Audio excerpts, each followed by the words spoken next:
decoder today and not miss daily mass, worship and prayers, news bulletins, and so much more on Luntha TV, bringing wisdom into your home. Bringing wisdom into your home.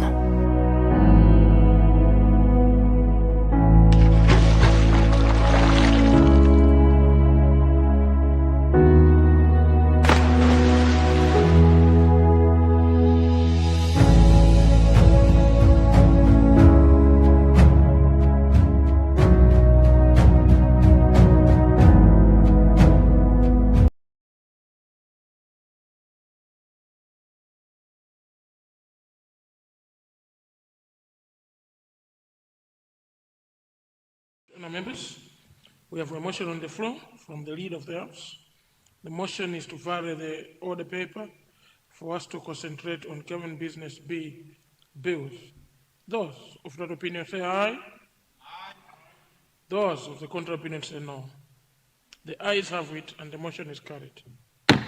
Table. Government business 3B bills. First reading, Bill number 9 of 2026, Banking Amendment.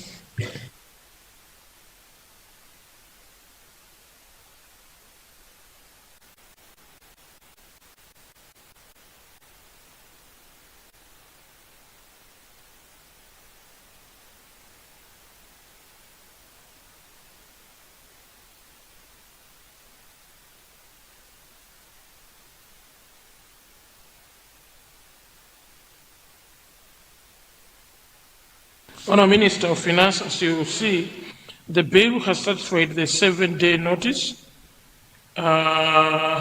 Before we even start processing it, would need a waiver from your office on the 28-day notice. So, Honourable Minister, you have the floor.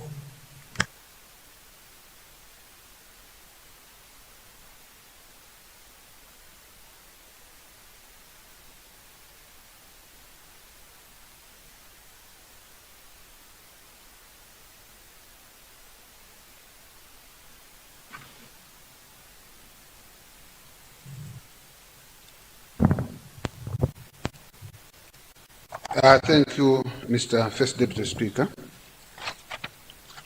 As I've said, I beg to move that all the relevant standing orders be waived to allow me to present Bill number 9 of 2026, the Banking Amendment Bill 2026. The bill has not satisfied the 28-day rule, but it has managed to achieve the 7-day minimum requirement. So I beg to move that all the relevant standing orders be waived so that I present, given the importance of this bill, because the bill before us is protecting ordinary Malawians, depositors in the banks. It also safeguards the stability of the financial system. I beg to move. Thank you very much, Honourable Minister of Finance. Honourable members, we have a motion on the floor. The motion is to waive the 28-day notice for the bill, for bill number 9 of 2026, banking, to be presented now. Those of that opinion say aye. Aye. Those of the contrary opinion say no. The ayes have it and the motion is carried. Second reading, Bill number 9 of 2026, Banking Amendment. Honourable Minister, second reading when?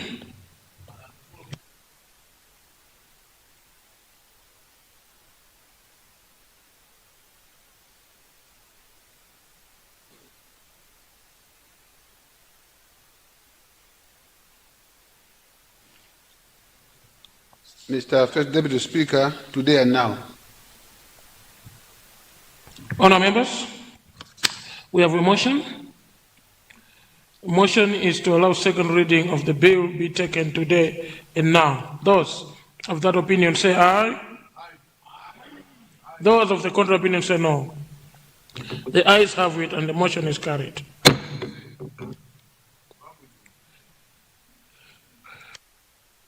Honourable Minister, for the second reading statement.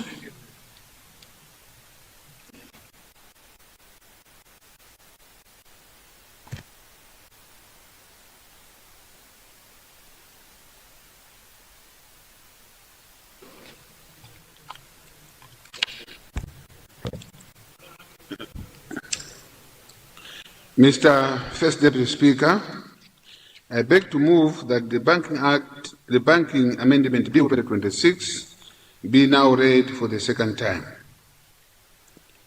Mr. First Deputy Speaker, this bill is a product of a review process that began in 2013 when government, with technical support from the International Monetary Fund, undertook to examine the adequacy of our legal framework for dealing with problem banks. That review and the experience gained since exposed a simple but serious weakness. Our processes for resolving failing banks remain largely court-based, is slow, and is ill-suited to the unique nature of banking, where a loss of public confidence can spread quickly and threaten the stability of the entire financial system. It is on the strength of that finding, Mr. First Deputy Speaker, that government brings this bill to amend the Banking Act. The bill closes the gaps in the legal framework to align it with the international standards on bank resolutions and also the anti-money laundering. Importantly, Mr. First Deputy Speaker, this bill takes into account the concerns that this August House raised when the bill was previously tabled in this August in 2022. I will return to those concerns in detail shortly and set out precisely how each of them has been addressed. Mr. First Deputy Speaker, the bill pursues 6 principal objectives, and these are: A, to strengthen the legal framework for early intervention and resolution of banks; B, to broaden the range of resolution tools available to the registrar; C, to facilitate the timely and orderly resolution of failing banks; D, strengthen governance and ownership requirements for banks; E, to improve transparency in banking ownership structures; and F, to align the Banking Act with the Public Financial Management Act in respect of management of unclaimed funds. Mr. First Deputy Speaker, banks are not like ordinary business. They are highly vulnerable to loss of confidence and contagion. The failure of one bank can quickly undermine confidence in others. It is therefore in the public interest, and not merely a private commercial matter, that a bank in distress be dealt with promptly, transparently, and effectively. The current framework does not allow for this. Liquidation of a failed bank proceeds through ordinary court-based insolvency process designed for companies in general, a process that is slow and can delay the very outcome depositors need most, the prompt return of their money, and this bill addresses that gap directly. Mr. First Deputy Speaker, allow me to take this August House through the principal features of the bill, which contains 32 sections. A is for beneficial ownership transparency. The bill introduces a new section, Section 6A, requiring anybody, corporate, or a nominee shareholder holding shares in a bank to disclose to the Registrar of Financial Institutions the particulars of the ultimate beneficial owner of those shares, and empowering the Registrar to conduct physical due diligence on shareholders, including beneficial owners, when assessing fitness and propriety. Mr. First Deputy Speaker, Experience across the world has shown that unsuitable persons can conceal their true interests in a regulated institution behind nominees or complex corporate structures. This provision closes the gap and aligns with international anti-money laundering standards. B, regulation of controlling shareholders. Section 6 and 6. Section 6 is replaced to require the registrar's prior written approval before any person becomes a controlling shareholder of a bank or increases an existing share ownership interest, and to restrict a controlling shareholder from controlling more than one bank without approval. Because banks hold public deposits and play a systemic role in the economy, those who exercise significant influence over them must first be shown to be suitable and financially sound.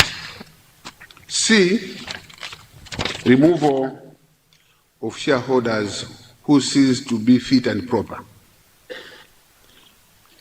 New section 6B and 6C empower the Registrar of Financial Institutions to remove a shareholder who ceases to meet fit and proper requirements, whether through misconduct, criminal conduct, insolvency, or other cause. Fitness and propriety, Mr. First Deputy Speaker, cannot be a test applied only once at the point of acquisition. It must be applied throughout a person's tenure as an owner of a bank. D, enhanced enforcement powers. Section 26, it is comprehensively revised to give the Registrar of Financial Institutions a graduated toolkit for addressing unsafe, unsound, or unlawful conduct before it threatens a bank's viability, including cease and desist orders, corrective measures, restriction on operations, removal of directors and officers, restitution orders, suspension of voting rights and dividends, statutory management, and, as a last resort, revocation of a license and appointment of a liquidator. Mr. First Deputy Speaker, the present framework does not allow for this kind of early graduated response. Problems are too often left to fester until they become far costlier and harder to fix. E, expanded statutory management and resolution tools. Section 27 to 27H are significantly enhanced to equip statutory manager with modern resolution tools recognized internationally, including the capitalization powers, the establishment of a bridge banks to preserve critical banking services, bad banks or asset management companies to take on non-performing assets or purchase and assumption of transaction, and the restructuring of liabilities through reduction, modification, rescheduling, or novation. These tools give the registrar real alternatives to outright liquidation, preserving value and minimizing disruption to depositors and the wider financial system. A specialized bank liquidation regime. This bill replaces the current general company law model of winding up with a liquidation regime designed specifically for banks. Under the new regime, banks may only be wound up voluntarily or compulsorily under the Banking Act itself. Creditors may no longer petition the cause for a bank's winding up, and the registrar may appoint a liquidator immediately upon the revocation of a banking license. Mr. Speaker, this is the heart of the bill. It recognizes that a bank, as the custodian of public deposits, cannot be wound up on the same timeline and through the courts as an ordinary trading company. Unclaimed money. Section 36 and 40 are amended so that all unclaimed money held by banks and unclaimed funds remaining after liquidation are administered in line with the Public Finance Management Act, removing an inconsistency in our financial services laws. H, prohibition of customers from accessing banking services. A new section 51A allows a bank to prohibit a person from accessing bank services where that person has engaged in banking malpractice, poses undue legal, financial, and operational and reputational risk, has supplied false information, or where prohibition is necessary to protect the integrity of the banking system. Such a prohibition may apply across all banks in Malawi and for a period of up to 7 years. Mr. Speaker, Mr. First Deputy Speaker, I stress that this power is not unchecked. The affected person must be given notice and an opportunity to be heard, and has the right of appeal to the Registrar of Financial Institutions. This provision responds directly to the rise in the cases of fraud and abuse we have seen involving on debit cards and also similar instruments. 5. How previous parliamentary concerns have been addressed. You may recall, Mr. First Deputy Speaker, that this bill was presented in this August House, and there were concerns.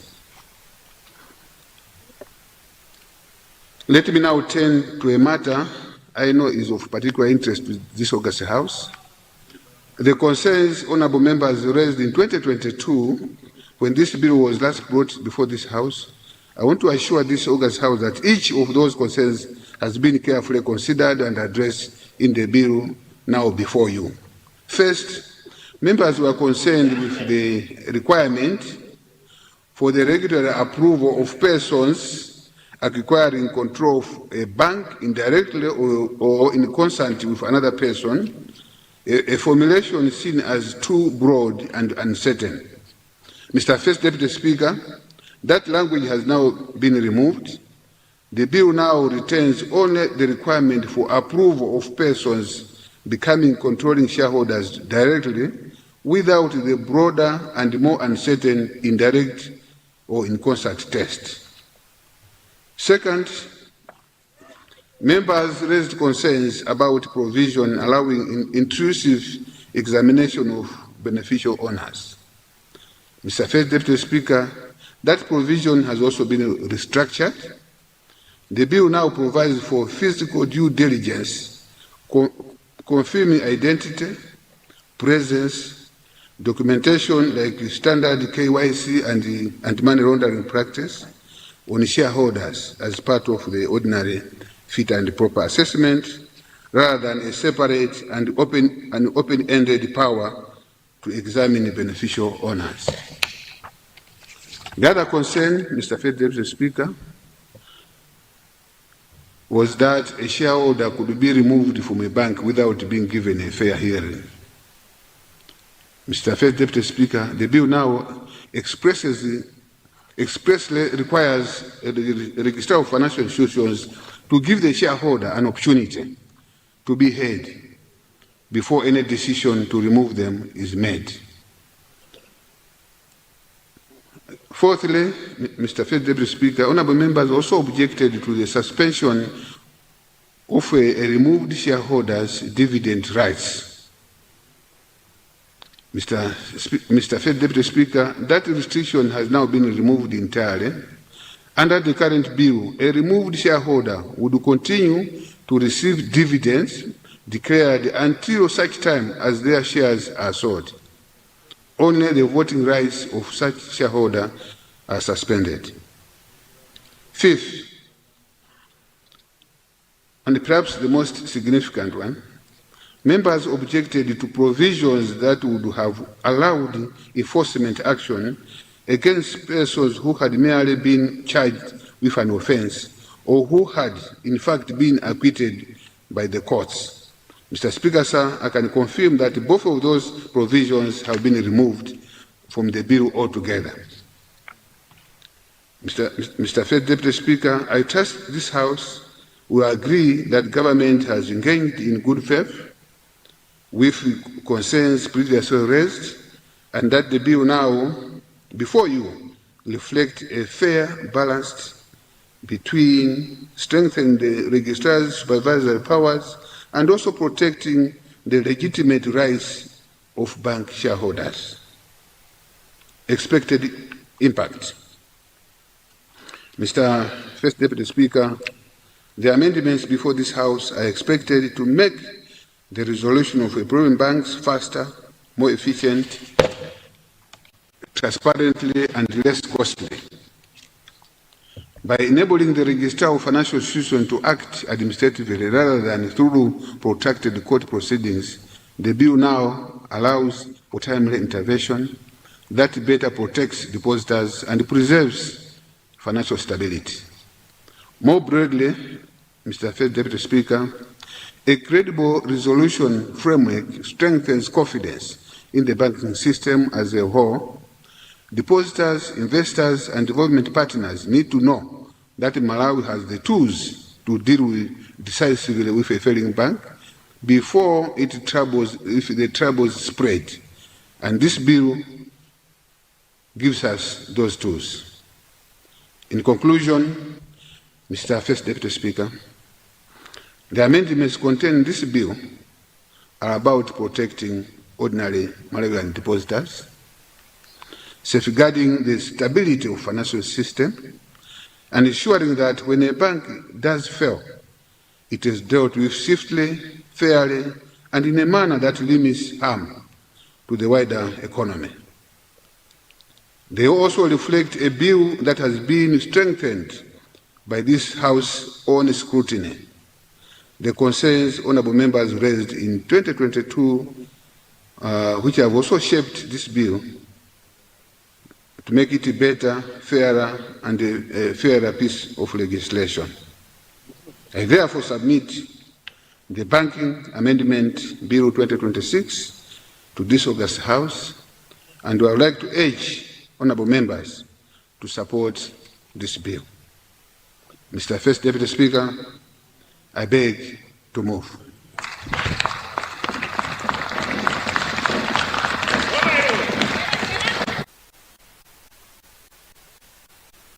Thank you very much, Honourable Minister, for that statement on the bill number 9.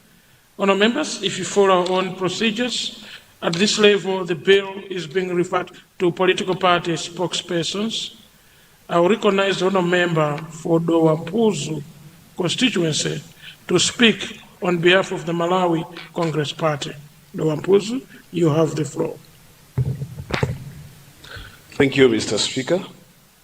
Mr. First Deputy Speaker, I rise on behalf of the mighty Malawi Congress Party to respond to the Banking Amendment Bill 2026, following the able presentation of the Honourable Minister of Finance and Decentralization. Mr. Speaker, let me start by thanking our 6th former President, Dr. Lazarus Chakwera, for entrusting me with the opportunity to stand before this House and respond to this critical bill. From the onset, Mr. First Deputy Speaker, let me state our position. We, MCP, do not oppose the intention of this bill. This is a bill that is protecting depositors, and modernizing bank resolution, this has been a bill that has been long overdue. Mr. First Deputy Speaker, for too long, our banking law has been stuck in 1989. The world has moved on to digital banking, to risk-based supervision, to early intervention. This is our time as Malawi to move to. Mr. First Deputy Speaker, we support the proposed Section 32. For the first time, we have a clear order of payments.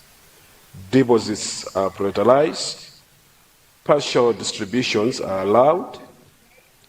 This means to a teacher, a nurse, a vendor, who will not have to wait for 5 years in court to get their 100% of their savings when a bank fails or when there's any challenge. Mr. First Deputy Speaker, we also support the proposed Section 30E, the power to reverse fraudulent transfers done before a bank transfers. We all know what has happened in the past. Assets were stripped, directors walked away, and the poor depositor was left with nothing. Mr. First Deputy Speaker, we also support Section 30, the introduction of bridge banks, bad banks, and bail-in tools that the Minister just outlined. These are modern tools used in the US, UK, Kenya, and South Africa. They allow RBM to resolve a failing bank over a weekend without shutting down the whole economy. This is the best practice, and aligning Malawi to this is commendable. Mr. Speaker, Mr. First Deputy Speaker, we cannot debate this bill without mentioning Finance Bank 2018 case. That case is our textbook. It exposed the very weaknesses in the systems that the minister outlined and would want to bring to consistency.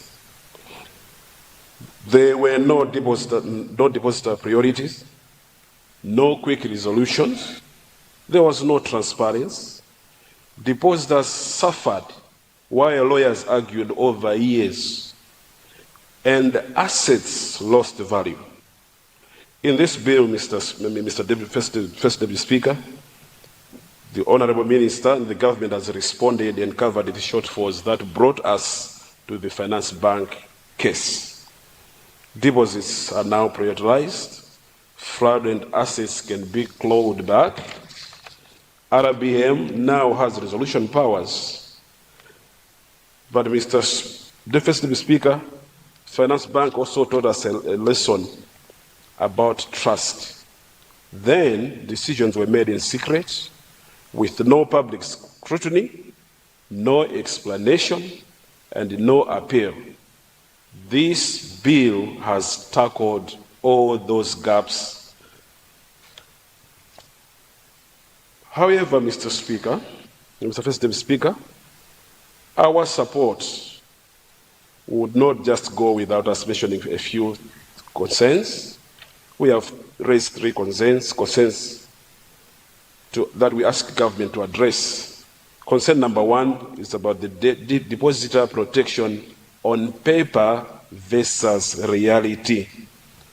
Mr. First Deputy Speaker, Section 32 says deposits come third in the order of payment. But Mr. Speaker, the bill does not define deposits. Mr. First Deputy Speaker, is a corporate deposit of 500 million from a construction company treated the same as Agogo's 50,000 savings account in the village? Are payroll accounts treated the same as fixed deposits? Are foreign currency deposits covered the same as Kwacha deposits? Mr. First Deputy Speaker, without a definition, we are inviting litigation, and the litigation is what killed depositors in Finance Bank. It is our hope that this will be covered in the recommended guidelines which the Minister and the committees has raised in their reports. Mr. First Speaker, the second point is about payouts on Section 30D. It gives 45 days for claims and 90 days. Mr. First Speaker, for a poor household that depends on that money for food and for school fees, for medicine, 90 days is a lifetime. Mr. First Speaker, in Kenya, the deposit insurance pays small savers within 7 days. In Nigeria, it is 20 days. Why can't Malawi commit to 14 days or inagreeable days that will relieve a small saver? Concern number 2, there's too much power given to RBM, but with too little oversight from Parliament. Mr. First Speaker, this bill gives the registrar enormous powers that can build the system or break it. Mr. First Speaker, Section 30 talks about power to force a bank to adopt a risk framework designed by RBM. That is good for stability, but it is also power to micromanage every bank in Malawi. Mr. First Speaker, we remember in 2020 when RBM directives were used to close the bank accounts arbitrarily, without court order and without explanations. Mr. First Speaker, we are not saying RBM is bad. We are saying power without checks is dangerous. Let the Minister ensure that we have the checks and balances as per the recommendations from the committee. Concern number 3, transparency and public money. Mr. First Speaker, Section 2729 says unclaimed money goes to government under the PFMA. We agree with the principle. Money cannot sit idle in banks forever. But, Mr. Speaker, will this money be ring-fenced for financial literacy and deposit education? Or will it just disappear into consolidated fund and be used for fuel allowances? Mr. First Speaker, we are asking, create a public register. Publish names and amounts every quarter so that a widow in Dedza can claim her husband's unclaimed shares. Mr. First Speaker, the bill allows a creation of bridge banks and asset sales under Section 30. These are multi-billion kwacha decisions. Mr. Speaker, who decides which assets are sold? To whom? And at what price? Mr. First Speaker, we remember how public assets were sold in the past. In secret, to friends, at 10% of value. Mr. First Speaker, public money must have public accountability.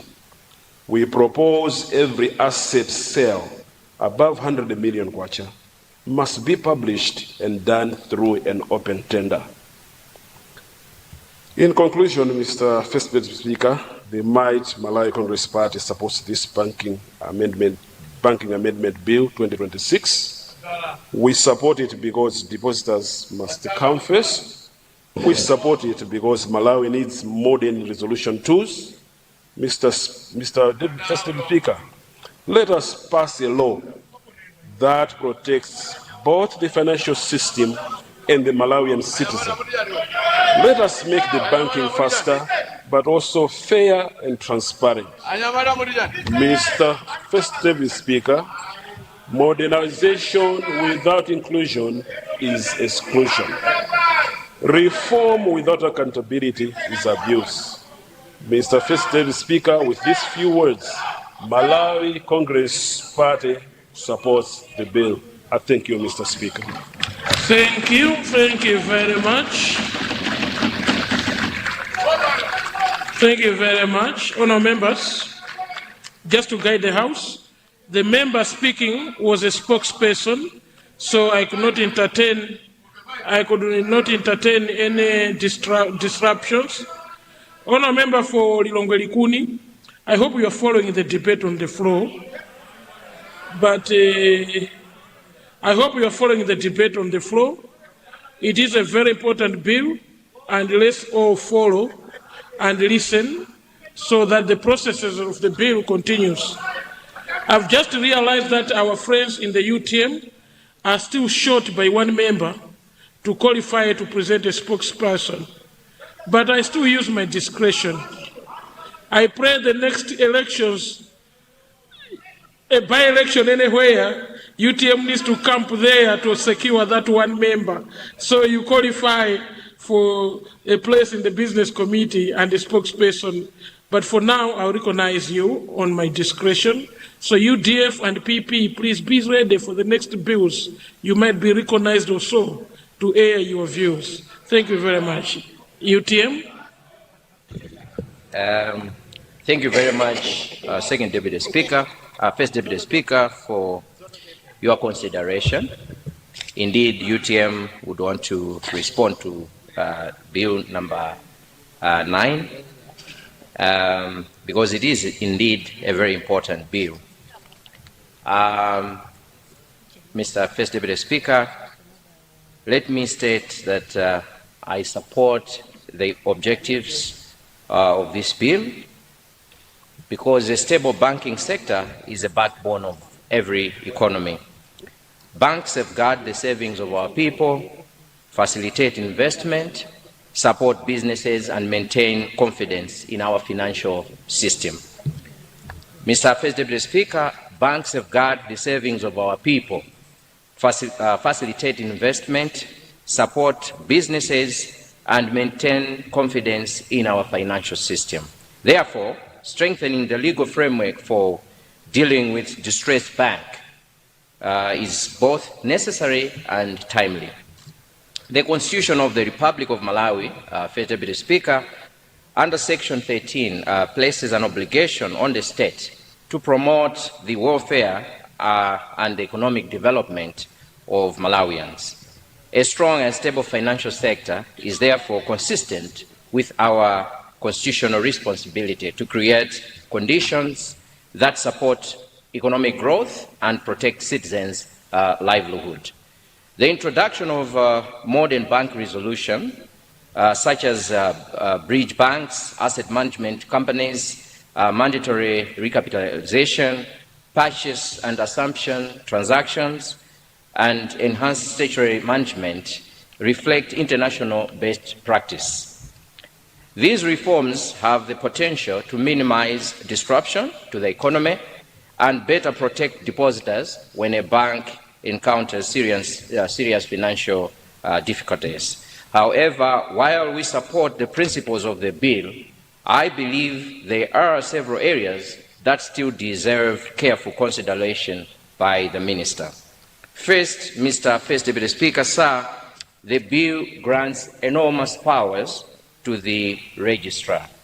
The registrar is empowered to suspend shareholders' rights, remove directors, restructure liabilities, compel sale of shares, establish bridge banks, appoint statutory managers, appoint liquidators, and revoke banking licenses. These are extraordinary powers, Mr. First Deputy Speaker. While swift action is sometimes necessary to preserve financial stability, such extensive powers should be accompanied by equally strong safeguards against abuse.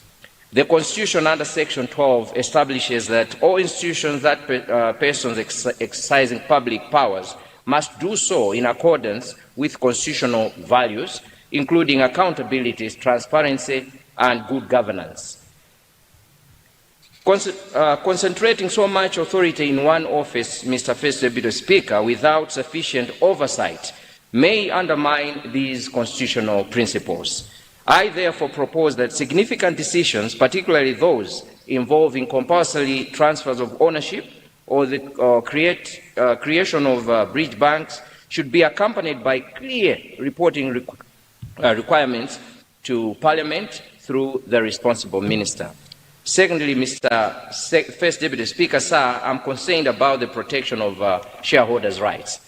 The bill allows shareholders to be removed where they cease to satisfy fit and proper requirements, and further requires them to dispose of their shares within prescribed periods.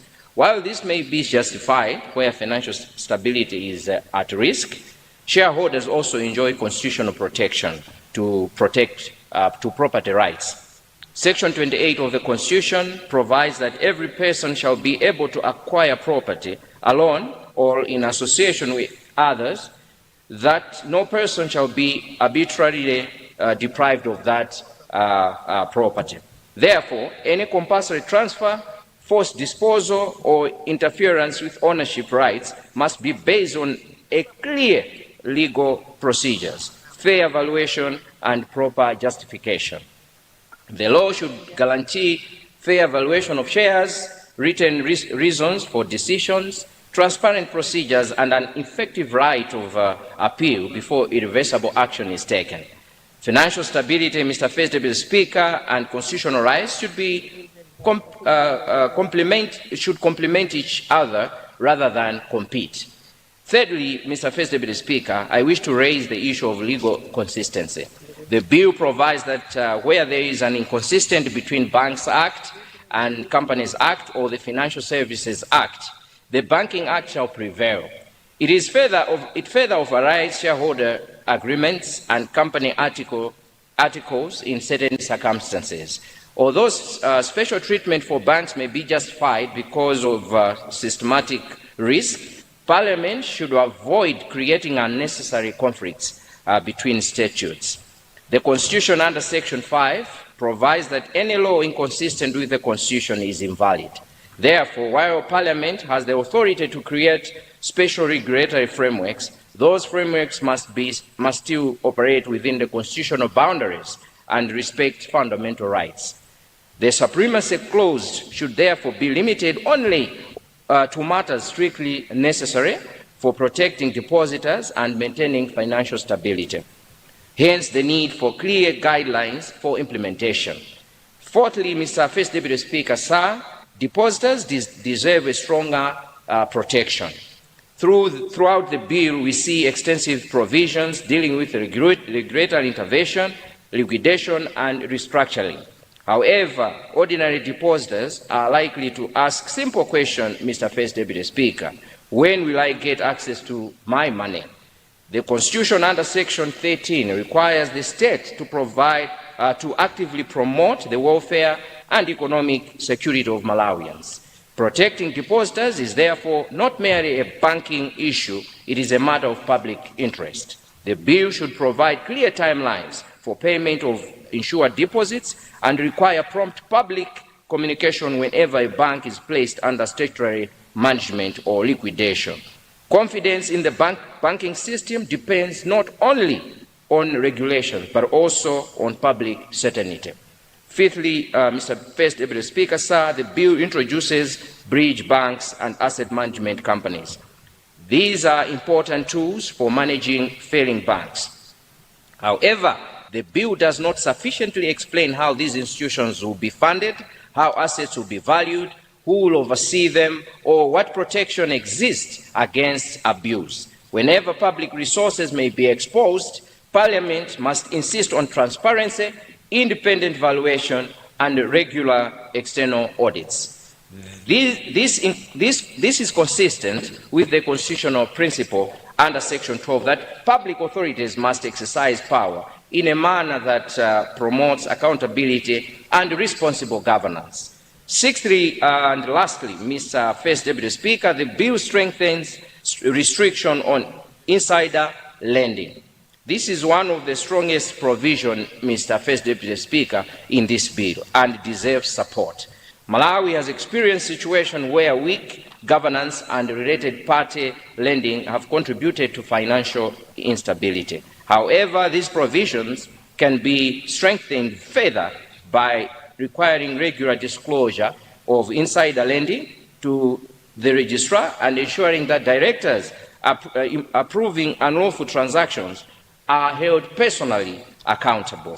Consider winding up. Finally, Mr. First Deputy Speaker, the right to appeal should be strengthened. The bill allows only 7 days to request a review of enforcement decisions. Considering the complexity of the banking regulations and financial implications involved, 7 days may not be sufficient for affected parties to prepare a meaningful purpose. The Constitution under Section 41 guarantees every person the right to access justice and to have legal remedies where their rights are affected. Mr. First Deputy Speaker, extending this period will promote fairness and constitutional protection without compromising the need for prompt regulatory intervention. Mr. First Deputy Speaker, this bill is necessary and UTM supports this bill. Thank you very much. Thank you very much. I will therefore recognize the chairperson of the Budget Committee to present their report. Chairperson, you have the floor. Thank you. Thank you, Right Honorable Deputy Speaker. Permission that I present from this seat, because there are quite a number of bills, so to save time, I don't know if that's allowed.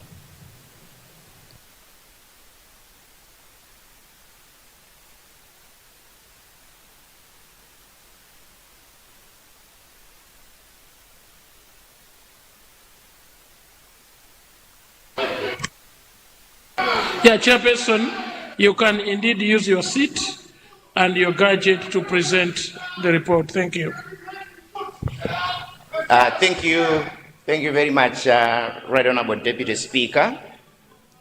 It is with great honor and privilege that I rise this morning to present to this August House the report of the Joint Parliamentary Committees of Legal Affairs and Budget upon considering and scrutinizing Bill number 9 of 2026, the Banking Amendment. The report before this House is the outcome of the Joint Committee's careful examination of the proposed amendments to the Banking Act, Chapter 4401, following extensive engagements with the Ministry of Finance, Economic Planning and Decentralization and the Reserve Bank of Malawi. The committee's deliberations were guided by the need to ensure that the proposed legislation adequately strengthens Malawi's banking regulatory framework while safeguarding the interests of depositors, shareholders, financial institutions, and the economy at large. And on behalf of the Joint Parliamentary Committee on Legal Affairs and Budget, Deputy Speaker, allow me to sincerely thank you for according me this opportunity to present the committee's report. I also wish to extend the committee's profound appreciation to the Right Honorable Speaker of Parliament for facilitating the joint committee's work and to acknowledge the invariable cooperation rendered by the Honorable Minister of Finance, Economic Planning and Decentralization, their officials, and the Reserve Bank of Malawi, whose technical presentations greatly assisted the committees in appreciating the policy rationale and legal implications of the proposed amendments. The committee is equally grateful to the Office of the Clerk of Parliament and the Secretariat for the legal, procedural research and administrative support that enabled the committee to effectively discharge its legislative mandate. Background to Bill number 9 of 2026, the Banking Amendment. Right Honorable Deputy Speaker, sir, the banking sector plays a pivotal role in supporting economic growth, facilitating investment, and safeguarding public confidence in the financial system. A sound and resilient banking sector is indispensable to national development because it provides the foundation upon which business operates, investments are mobilized, and citizens securely save their hard-earned resources. It is therefore imperative that the country's legal and regulatory framework evolves in tandem with emerging financial risks and international best practices. Right Honorable Deputy Speaker, the committee learned that Bill 9 of 2026, the Banking Amendment, seeks to amend the Banking Act in order to strengthen the legal framework governing banking supervision, early intervention, bank resolution, and liquidation. The proposed amendments are intended to modernize Malawi's banking laws by equipping the Registrar of Financial Institutions with enhanced supervisory and intervention powers that can be exercised before financially distressed institutions deteriorate into insolvency.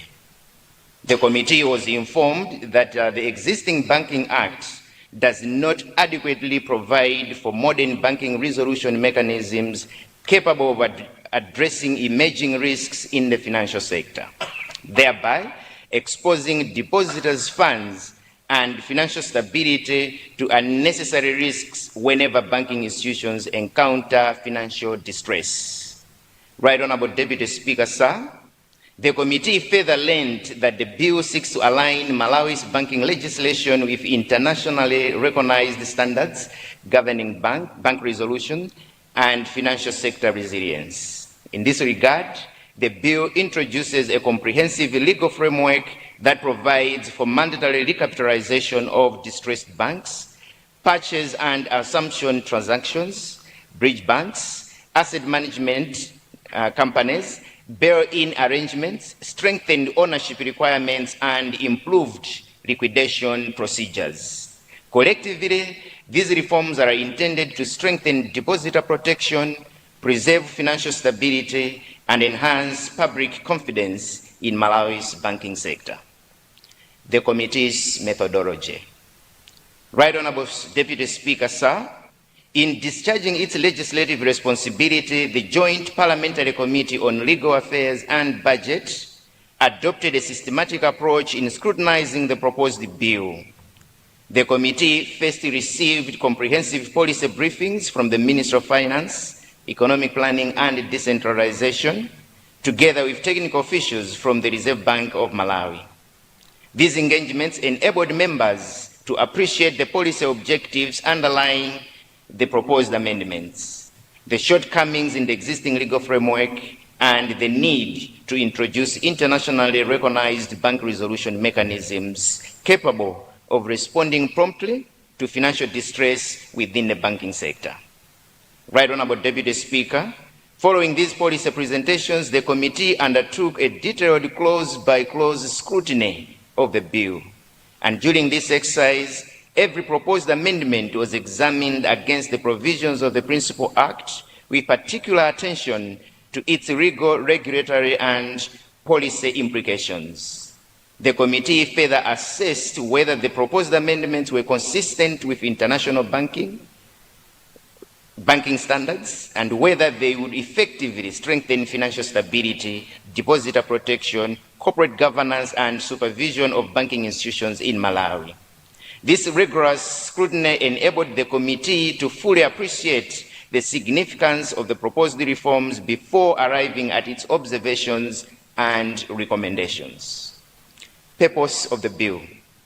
Right Honorable Deputy Speaker, the committee was informed that the principal objective of Bill 9 of 2026 is to modernize the Banking Act by strengthening the legal framework governing banking supervision, early intervention, bank resolution, and liquidation. The bill seeks to enhance the powers of the Registrar of Financial Institutions so that regulatory authorities are able to respond promptly whenever banking institutions begin experiencing financial distress. And in doing so, the bill seeks to safeguard depositors' funds, preserve financial stability, and promote sustained public confidence in the banking sector.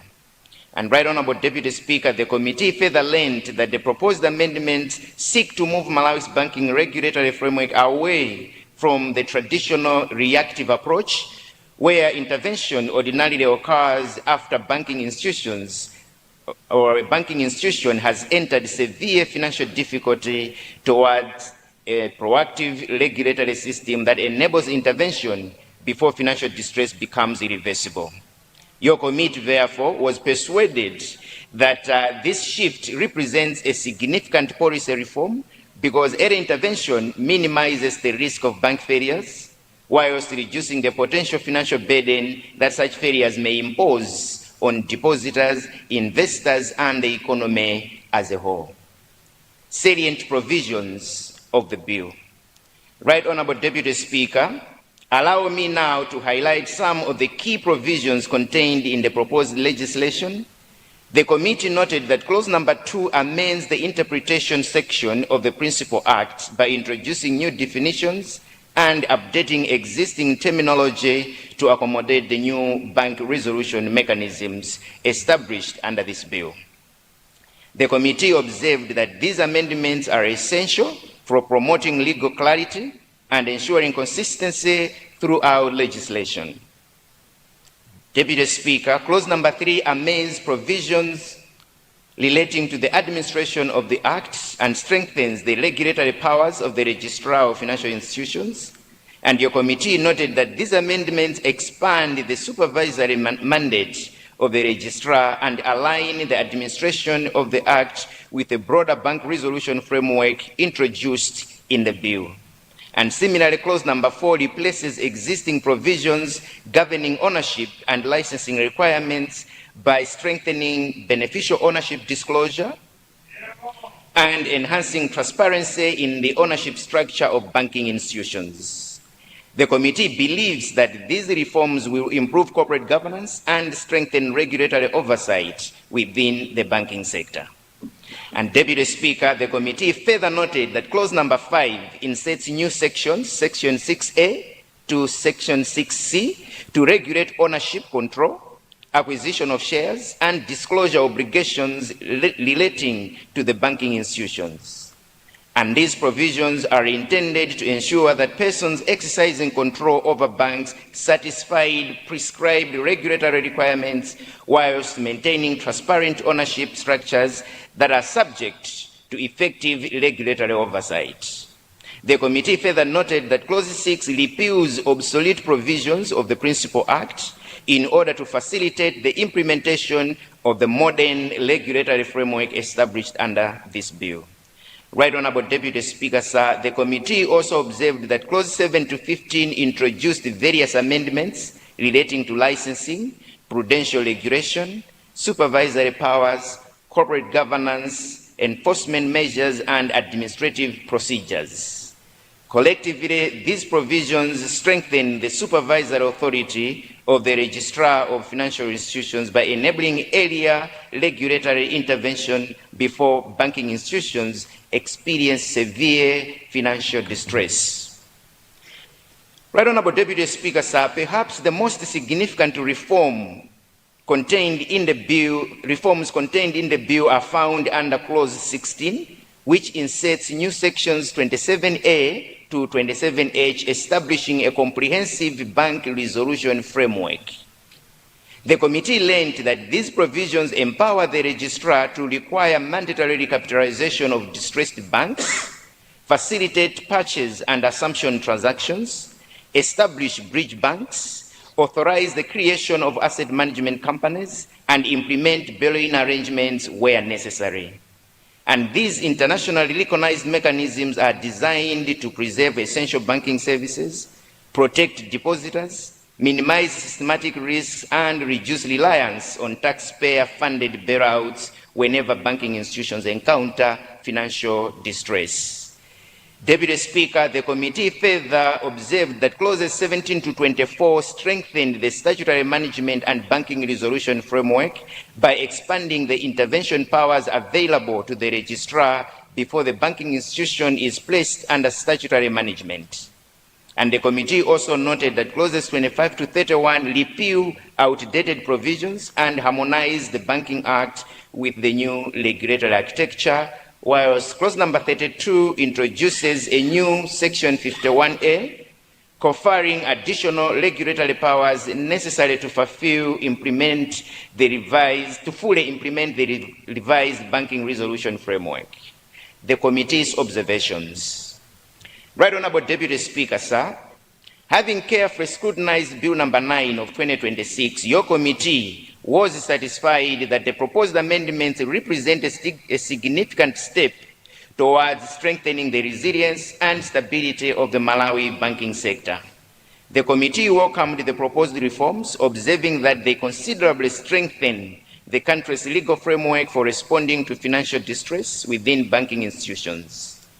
By introducing modern bank resolution mechanisms and expanding the supervisory powers of the Registrar of Financial Institutions, the bill will enable regulatory authorities to intervene at an earlier stage before financial difficulties escalate into full-scale banking crisis. Deputy Speaker, sir, this proactive approach will significantly minimize the risk of bank failures, preserve public confidence in our banking sector, and contribute to overall macroeconomic stability.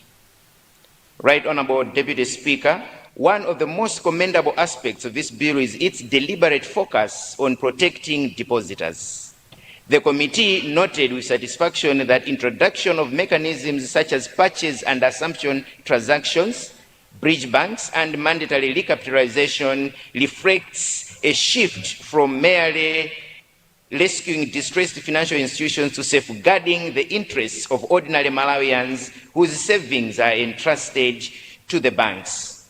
Your committee firmly believes that confidence in the banking sector depends largely on the assurance that depositors' funds remain protected even during periods of financial distress. And consequently, these reforms will greatly strengthen public confidence whilst ensuring scrutiny of essential banking services whenever financial institutions encounter operational challenges. And Deputy Speaker, whilst your committee fully supports the expansion of the powers of the Registrar of Financial Institutions, it equally emphasizes that these powers must always be exercised responsibly, transparently, and within the confines of our laws. Honourable members who appreciate that the authority to intervene in banking institutions before insolvency is both necessary and significant. However, such authority should never be exercised arbitrarily. Your committee therefore underscores the importance of accountability, administrative fairness, and sound governance in implementing the proposed reforms. It is only through transparent regulatory processes that public confidence in our banking sector can be maintained. Right Honourable Deputy Speaker, the committee further observed that although the bill empowers the registrar to facilitate mergers, acquisitions, and transfer of assets and liabilities without prior shareholder approval where circumstances demand urgent intervention, it remains imperative that shareholders' legitimate interests are protected. The committee appreciates that financial stability must take precedence during banking crises. Nevertheless, regulatory interventions should always be proportionate, fair, and undertaken in accordance with established legal principles. This delicate balance between financial stability and protection of privilege rights is critical to maintaining investor confidence in Malawi's banking industry. Right Honourable Deputy Speaker, your committee also observed that the successful implementation of the proposed reforms will not depend solely upon the enactment of this bill. The committee noted that several of the new mechanisms introduced under this bill, including the bridge banks, asset management companies, and bail-in arrangements, are highly technical in nature and will require detailed subsidiary legislation, operational guidelines, and enhanced institutional capacity within the RBM, and without such implementation frameworks, the intended objectives of the reforms may not be fully realized. It is therefore imperative that the relevant institutions invest in technical capacity building and develop comprehensive implementation procedures immediately after the enactment of this legislation. Right Honourable Deputy Speaker, the committee further considered concerns relating to financial inclusion and consumer protection. During its deliberations, concerns were raised regarding the stringent requirements for opening bank accounts, as well as increasing incidences of fraud associated with electronic banking and mobile financial services. Although these matters extend beyond the immediate scope of this bill, your committee considers them to be fundamental to the broader objective of building an inclusive, secure, and resilient financial system. As digital financial services continue to expand, government and the Reserve Bank of Malawi must remain vigilant in strengthening consumer protection while simultaneously promoting wider access to formal banking services across the country. Your committee's recommendations. Mr. Speaker, sir, having carefully considered the evidence presented before it, your committee made the following recommendations. Firstly, the committee recommends that the Ministry of Finance, Economic Planning and Decentralization, working in conjunction with the RBM, should develop comprehensive regulations, operational guidelines, and implementation procedures to facilitate the effective implementation of the new bank resolution mechanisms. Particular attention should be devoted to the operationalization of bridge banks, purchase and assumption transactions, bail-in arrangements, asset management companies, and mandatory recapitalization so as to ensure transparency, consistency, and most importantly, legal certainty throughout the implementation process. Secondly, Deputy Speaker, the committee recommends that the Reserve Bank of Malawi should strengthen its institutional and technical capacity to effectively implement the enhanced supervisory and intervention powers conferred under the proposed amendments. This should include continuous training of regulatory personnel, strengthening supervisory systems, and developing the operational capacity required to respond promptly whenever banking institutions experience financial distress. Thirdly, your committee recommends that the Reserve Bank of Malawi should ensure that adequate safeguards are maintained to protect both the depositors and shareholders whenever the enhanced powers provided under the amended Act are exercised. While safeguarding financial stability remains paramount, the committee believes that shareholders should continue to be treated fairly and transparently, particularly in matters involving mandatory recapitalization, mergers and acquisitions, and other bank resolution measures. Fourthly, Mr. Deputy Speaker, your committee recommends that the Ministry of Finance and the Reserve Bank of Malawi undertake an extensive stakeholder engagement and nationwide public awareness programs to enhance understanding of the new bank resolution framework. Such programs should target banking institutions, investors, shareholders, and the general public so that all stakeholders appreciate the objectives of the reforms and develop confidence in our banking regulatory framework. And finally, Right Honorable Deputy Speaker, your committee recommends that the Reserve Bank of Malawi should continue promoting financial inclusion by encouraging banking institutions to simplify access to banking services, while strengthening measures aimed at protecting consumers against fraud associated with electronic and digital financial services. The committee firmly believes that expanding access to safe and secure banking services will complement the objective of the proposed amendments and further enhance public confidence in the country's financial sector. Concluding remarks. Mr. Deputy Speaker, sir, as I conclude, allow me to reiterate that your committee is fully satisfied that Bill 9 of 2026, the banking amendment, represents a significant milestone in strengthening Malawi's banking regulatory framework. The proposed amendments modernize the legal regime governing bank supervision, early intervention, bank resolution, and liquidation by introducing internationally recognized mechanisms designed to preserve financial stability, protect depositors, and enhance confidence in the banking sector. Your committee is convinced that once enacted and effectively implemented, these reforms will contribute significantly to building a stronger, safer, and more resilient banking system capable of supporting Malawi's long-term economic development. Deputy Speaker, let me also express the Joint Committee's sincere appreciation to the Right Honourable Speaker of Parliament for his continued support to parliamentary committees, The committee further extends its gratitude to the Honorable Minister of Finance, Economic Planning and Decentralization, the Reserve Bank of Malawi, all officials who appeared before the committee, the Office of the Clerk of Parliament, together with the Secretariat, for the legal, technical, procedural and administrative support rendered throughout the committee's deliberations. Their dedication and professionalism greatly contributed to the successful execution of the committee's work. Right Honorable Deputy Speaker, sir, with these very few remarks and being fully satisfied that the proposed amendments will strengthen the legal and institutional framework governing Malawi's banking sector while safeguarding financial stability, protecting depositors, and enhancing public confidence in the financial system, I respectfully urge this Honourable House to adopt the report of the Joint Parliamentary Committee on Legal Affairs and the Budget, and to pass Bill number 9 of 2026, the Banking Amendment. Right Honourable Deputy Speaker, I beg to move.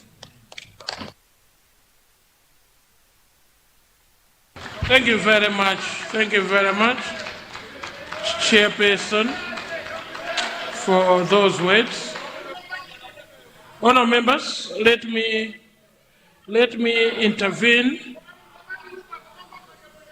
Honourable member for Lilongwe Likuni, order. Honourable member, I will not tolerate this type of behavior when I'm presiding. I would like to give you a last warning. If you continue, I will act on your conduct. Please, behave like a member of parliament, and please present, if you have issues, rise to the dialogue table and present those issues so Malawians can hear you. I therefore rule, honour member. And honour members to my right, that are fighting with this honour member, you will take an early break. I would like to warn the House, it's a serious House this morning, and I'm very serious on this. Lilongwe Likuni, can they whip that side, or anyone in the independent benches, please talk to Lilongwe Likuni before I act. Honour members, chairpersons of committees, we have so many bills today. Can I advise that we stick to the 15 minutes, not the 22 minutes that we have allocated you? And for the seconder, I will be strict on the 5 minutes allocated. May I request the seconder to this report? May I request the seconder to the report?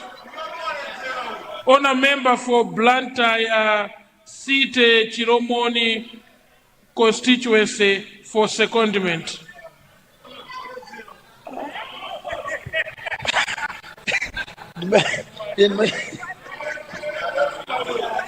Member, are you raising on a point of order, or you want? Yes, on point of order.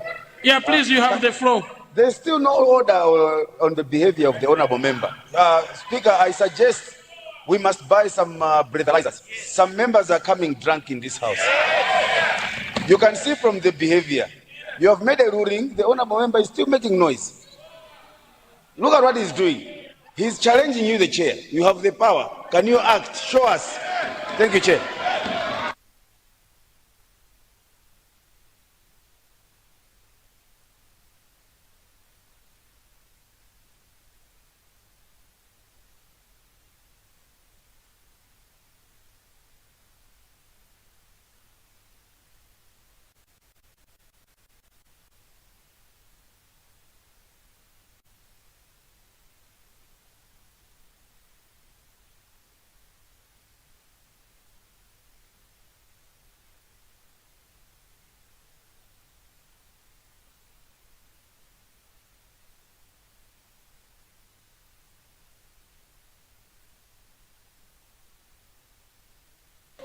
Honour members, I will keep my observation on the honour member while I recognize a seconder on the report by the chairperson.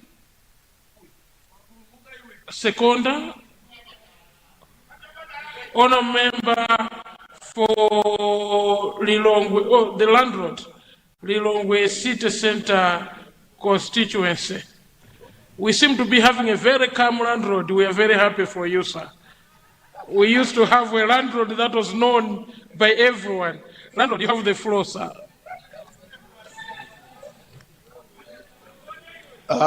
Thank you very much, Second Deputy Speaker, for the opportunity to second the report of the Joint Committee of the Parliamentary Committees on Legal Affairs and Budget. Indeed, I rise to second the report of the said committees upon consideration and scrutinizing of Bill number 9 of 2026, the Banking Amendment Bill, which has been ably represented by the co-chairperson of the committee. The report before this House is a product of careful scrutiny and extensive deliberations undertaken by Joint Committee in consultation with the Minister of Finance, Economic Planning and Decentralization, as well as the Reserve Bank of Malawi.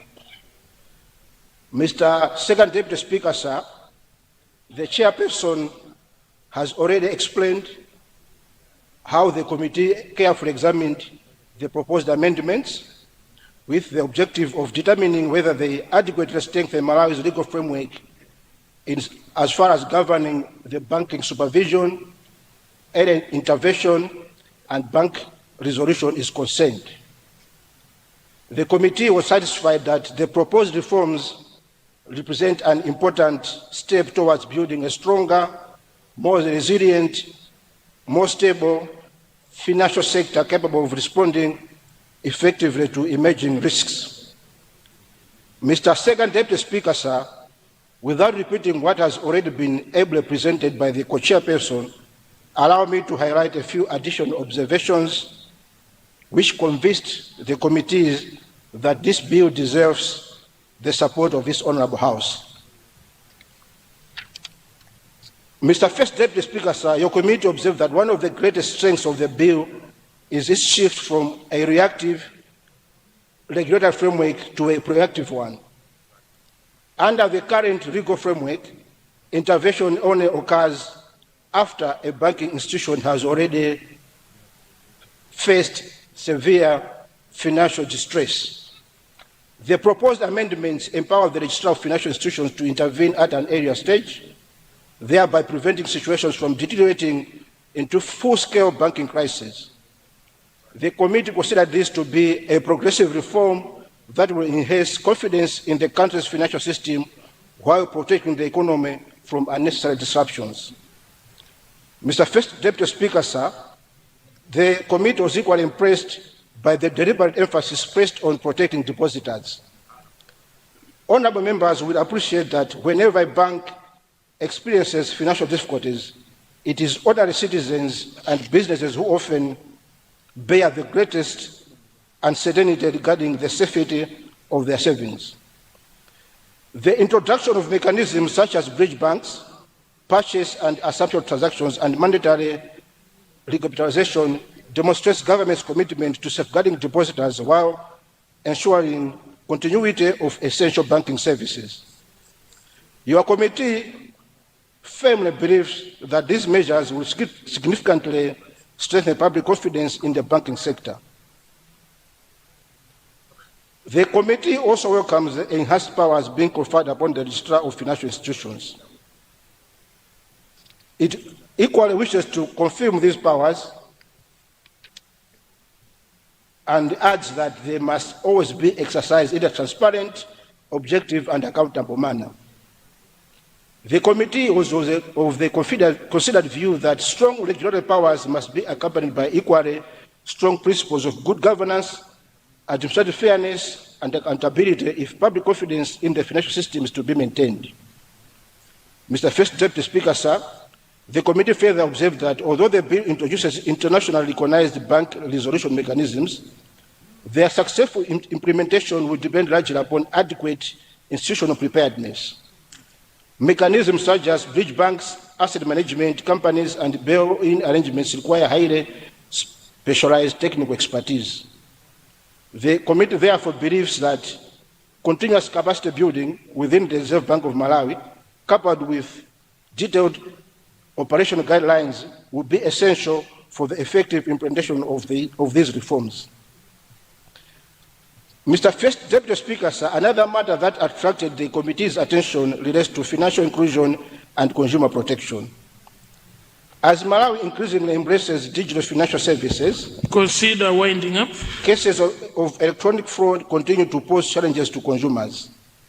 The committee therefore encourages the Bank of Malawi and banking institutions to strengthen consumer protection measures while simultaneously promoting wide access to secure banking services.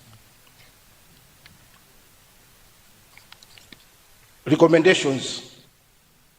In light of these observations, the committee recommends that the Ministry of Finance and the Reserve Bank of Malawi should prioritize the development of comprehensive implementation regulations and operational guidelines immediately after the enactment of the bill to ensure that the newly introduced bank resolutions are implemented consistently, transparently, and in accordance with global standards.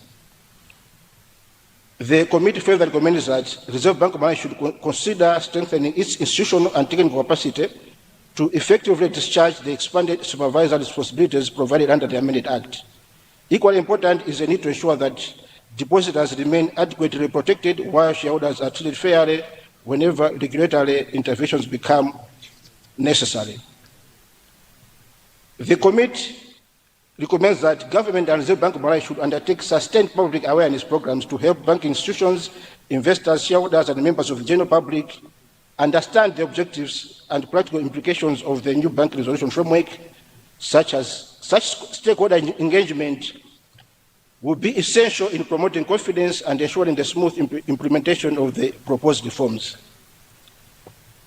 Mr. First Deputy Speaker, sir, having carefully considered the evidence presented before the committee and the significance of the proposed amendments, I am fully persuaded that Bill number 9 of 2026, Banking Amendment, will strengthen Malawi's banking regulatory framework, enhance financial stability, safeguard depositors, and contribute to a more resilient financial sector. I therefore urge the honourable members to support both the report of the Joint Parliamentary Committee on Legal Affairs and Budget and pass the bill. With these few remarks, Mr. Speaker, sir, I beg to second. Thank you. I will recognize one member to debate on the report. Honourable member from Zimba South to debate on the committee's report. Thank you so much, Mr. First Deputy Speaker, for giving the people of Zimba South to debate and make some 2 to 3 inputs that I wanted to give. Firstly, let me thank the Minister of Finance for bringing this bill and for the comprehensive scrutiny that was done by the Committee for Legal Affairs and also the Committee of Budget. My small 2 to 3 observations are as follows. Mr. First Deputy Speaker, if you look at the Executive Order number 2 of 2026 in March, the President made it clear that all the public places, workplaces have to ensure they have got good sanitation, hygiene, and waste disposals. I wanted to find out if we really, this banking bill, last time I had taken up with the Minister of Health to ensure that our banks are public places. We keep people there, but they don't have sanitation facilities. Why is this bill not having that sanitation to make it mandatory so that at least people cannot be asking but can be seeing that the sanitation facilities are available? Secondly, Mr. First Deputy Speaker, if you look at section 6A, 6B, and 6C, it talks about the fit and proper assessment being a requirement that it should be done as a continuous process.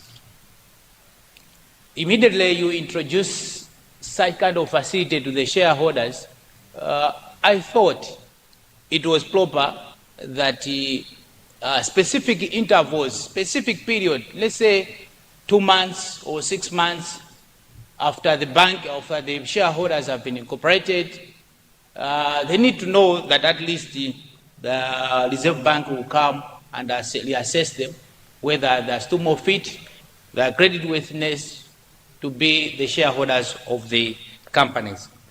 So I thought maybe a time interval will be given to this bill so that that should be incorporated. The final observation that I had is the issue of unclaimed funds. Here we are, Mr. First Deputy Speaker. I worked for a company some time ago, and I was contributing my pension. And it was a private company. And then these unclaimed funds stays there at the specific bank for some time. And then later on, we are saying we should expose these private funds that I earned to Government Act, which is the Public Finance Management Act. This is the same observation which my colleague who represented MCP made also.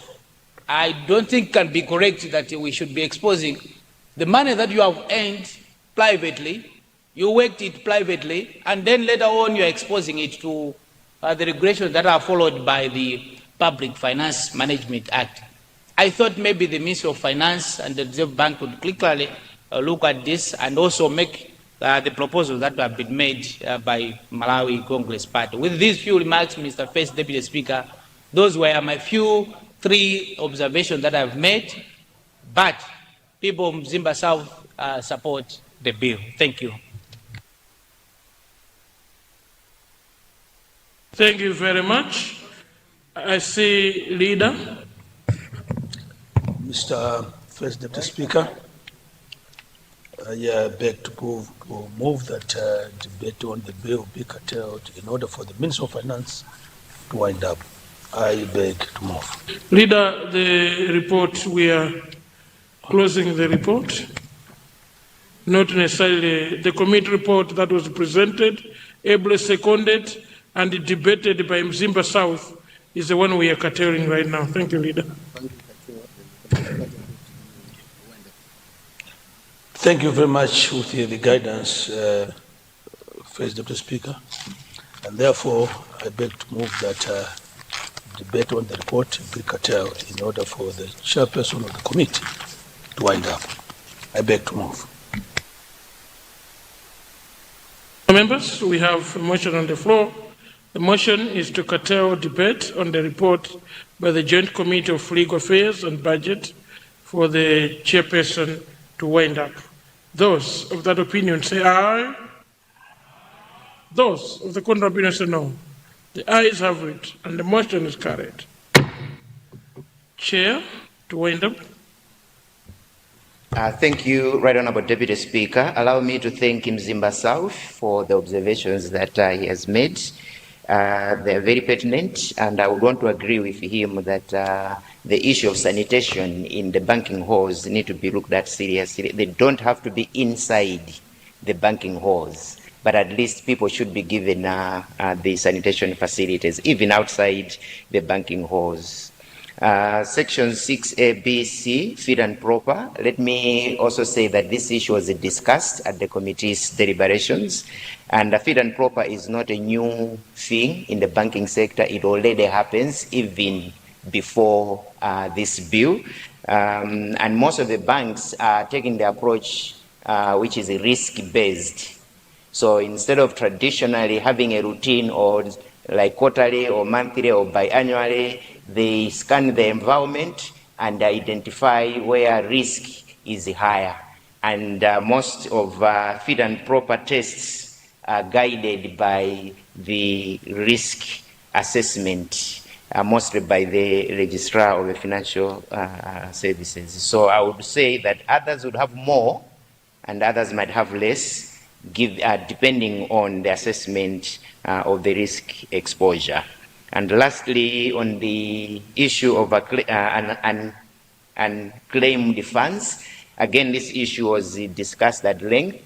And what I would really say is that the money that is deemed or defined as unclaimed is money that doesn't have an owner.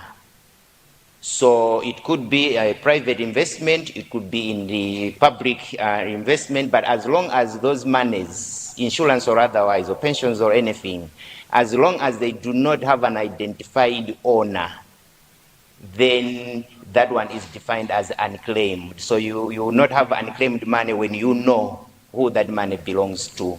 It is that money which is unclaimed that is now being dealt with using the Public Finance Management Act of 2022. And I know we'll be discussing this a little bit more in the subsequent amendments, but I wanted to just make it clear that this is not money with an identified owner. This is money that has no identified owner. Having said that, Right Honourable Deputy Speaker, allow me to beg that the report be now adopted by the House. I beg to move. Thank you. Honourable members, I therefore put the question that the report of the Joint Committee of Legal Affairs and Budget Committee pertaining to Bill number 9 of 2026, Banking Amendment, be adopted by this House. Those of that opinion say aye. Those of the contrary opinion say no. The ayes have it, and the report has been adopted. Honourable members, it is 11:09. When we come back from here for break, I will recognize one contributor on the bill for debate, and then the processes of the bill will continue. It's 11:10. I therefore suspend proceedings for a half a break. The House resumes sitting at 11:40 a.m. House suspended.